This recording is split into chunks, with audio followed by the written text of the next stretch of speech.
Hello दोस्तों, कैसे हो आप सभी लोग। Welcome to my YouTube channel legal Mewati. आज हम बात करेंगे कि एफआईआर्स के बारे में। तो आपको समझाने के लिए मैंने एफआईआर्स को कई भागों में बांट दिया है। जैसे कि अगर आप पुलिस स्टेशन जाते हो, आपके खिलाफ़ किसी भी प्रकार की कोई मारपीट, चोरी, छीना झपटी या फिर आपको दबाया गया है, तो आप पुलिस स्टेशन में जाते हो और आपके खिलाफ़ एफआईआर नहीं लिखी जाती। पहला तो ये। दूसरा ये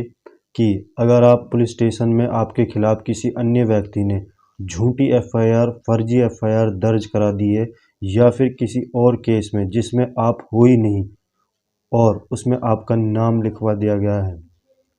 तो ऐसे केसों में आप क्या करोगे। तीसरा ये कि अगर आप गवर्नमेंट जॉब लगने वाले हो या आप गवर्नमेंट जॉब करते हो और आपके खिलाफ़ कोई भी व्यक्ति झूठी एफआईआर दर्ज करा देता है, तो आप उनसे कैसे बचोगे। तो दोस्तों, हम पहले टॉपिक पे बात करते हैं। अगर आप किसी के साथ या फिर आपके साथ किसी ने भी मारपीट की है, आपका सर फाड़ दिया है या फिर आपको कहीं से भी गंभीर चोट पहुंचाई है या फिर चीना झपटी 76 के केस 376, 354 या फिर बड़ा कोई 379 बी, 379 ऐसा कोई बड़ा जुर्म हुआ है, तो धारा 154 में ये लिखा है कि पुलिस ऑफिसर्स को, पुलिस कर्मचारी को आपका ये अधिकार है, आपका ये कर्तव्य है कि वो आपकी एफआईआर वो दर्ज करे। अगर वो आपकी एफआईआर फिर भी दर्ज नहीं करता है, तो ऐसे केसों में आपके पास 3 रास्ते हैं। पहला रास्ता कि आप उस पुलिस स्टेशन के ईएफआईआर, और हर एक पुलिस स्टेशन का ईएफआई करवाने का तरीका अलग होता है। आप ईएफआईआर द्वारा किसी भी सीएससी सेंटर से या फिर घर बैठे ऑनलाइन एफआईआर कर सकते हैं। दूसरा ये कि आप उस पुलिस कर्मचारी जो आपके एफआईआर लिखने से मना कर रहा है, आप उससे बड़े अधिकारी को यानी कि डीएसपी, एसपी, इनको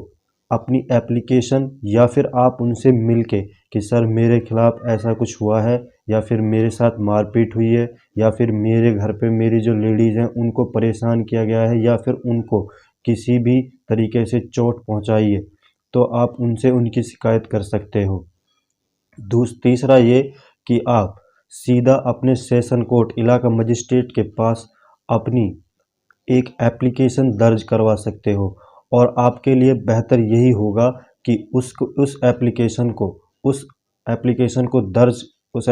को लिखवाने से पहले आप किसी भी वकील की सहायता से या फिर वकील की एडवाइस से ये देख लें कि मैं उसमें कुछ ऐसा कोई गलत वो ना लिखवा दूं जिससे कि मेरे लिए कोई परेशानी हो जाए। और फिर जज साहब आपकी खुद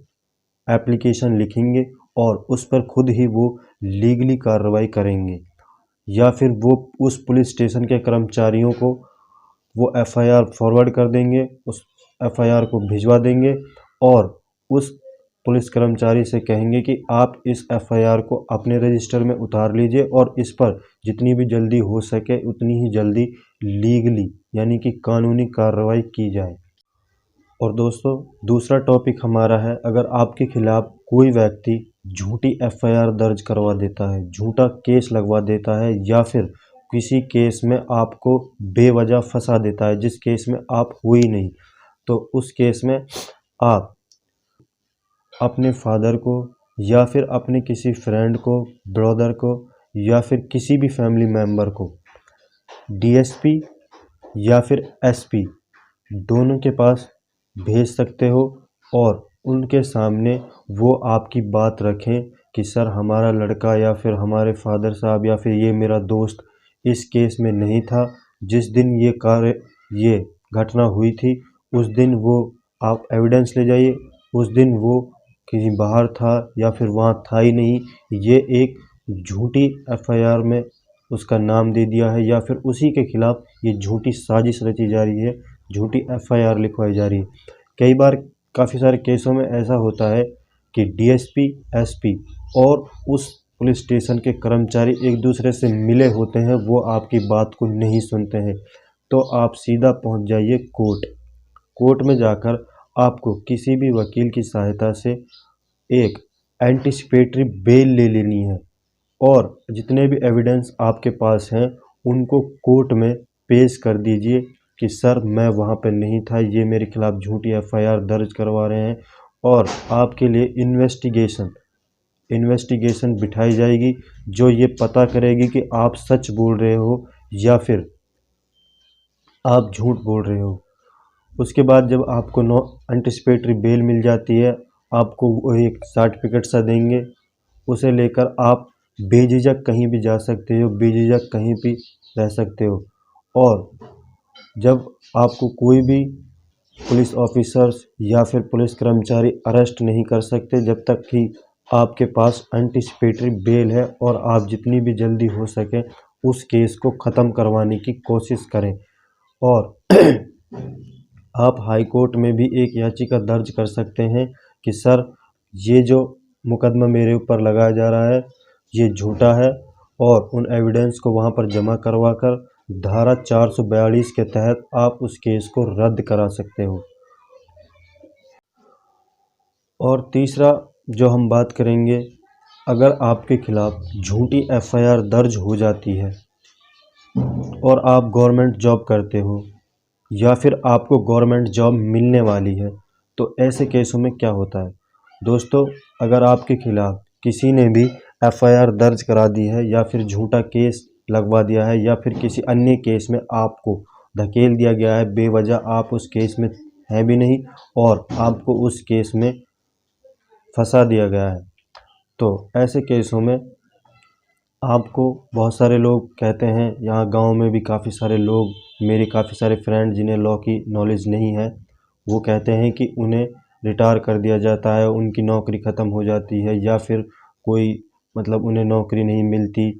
और वो कभी भी नौकरी नहीं कर सकते, गवर्नमेंट जॉब नहीं कर सकते। तो दोस्तों ऐसा कुछ नहीं है। अगर आप गवर्नमेंट जॉब करते हैं और आपके खिलाफ़ एफआईआर दर्ज हो गई, तो जब तक कि वो केस चल रहा है तो आपको सस्पेंड कर दिया जाएगा, ना कि उस पद से हटा दिया नहीं, सस्पेंड कर दिया जाएगा कि आप उस पद का कहीं पर भी कोई मिसयूज़ यानी कि गलत उपयोग ना करें। आपको जैसे पुलिस स्टेशन बुलाया जाता है और आप किसी अच्छे पद पे हो, तो आप तो भाई अपनी उस पद की ऐंठ में रहोगे कि मैं तो यार इतना बड़ा आदमी हूँ, तो इसलिए आपको सस्पेंड कर दिया जाता है, वहाँ से हटा दिया नहीं जाता जब तक कि आपके ऊपर वो केस चल रहा है। जिस दिन उस केस की जजमेंट आ जाती है, अगर आपको बाइज्जत बरी कर दिया जाता है या फिर आपको बेल मिल जाती है,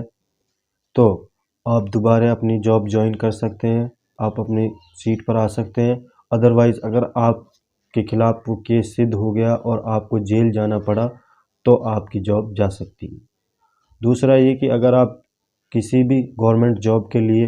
किसी भी गवर्नमेंट जॉब के लिए या फिर कंपटीशन टेस्ट के लिए तैयारी कर रहे हो और आपने फार्म भर दिया, तो आपको जब आप जॉइनिंग लेटर पर जाते हो, जॉइनिंग लेटर आता है, तो उसमें आपको ये बात देनी पड़ती है कि मेरे खिलाफ़ इस झूठे केस में या फिर इस एफआईआर में मेरा नाम है और मैं जल्दी ही इस केस से बाहर हो जाऊंगा, ये झूठा लगाया जा रहा है मेरे ऊपर। मैंने इस कोर्ट में, आप उस कोर्ट का नाम मेंशन करें, मैंने इस कोर्ट में अपना केस यानी कि जो मेरे खिलाफ़ केस चल रहा है उस पर मैं कार्रवाई कर रहा हूँ, यानी कि उस केस को मैं लड़ रहा हूँ और जल्दी ही इसमें डिसीजन आने वाला है जिसमें इंशाल्लाह मैं बाइज्जत बरी हो जाऊंगा।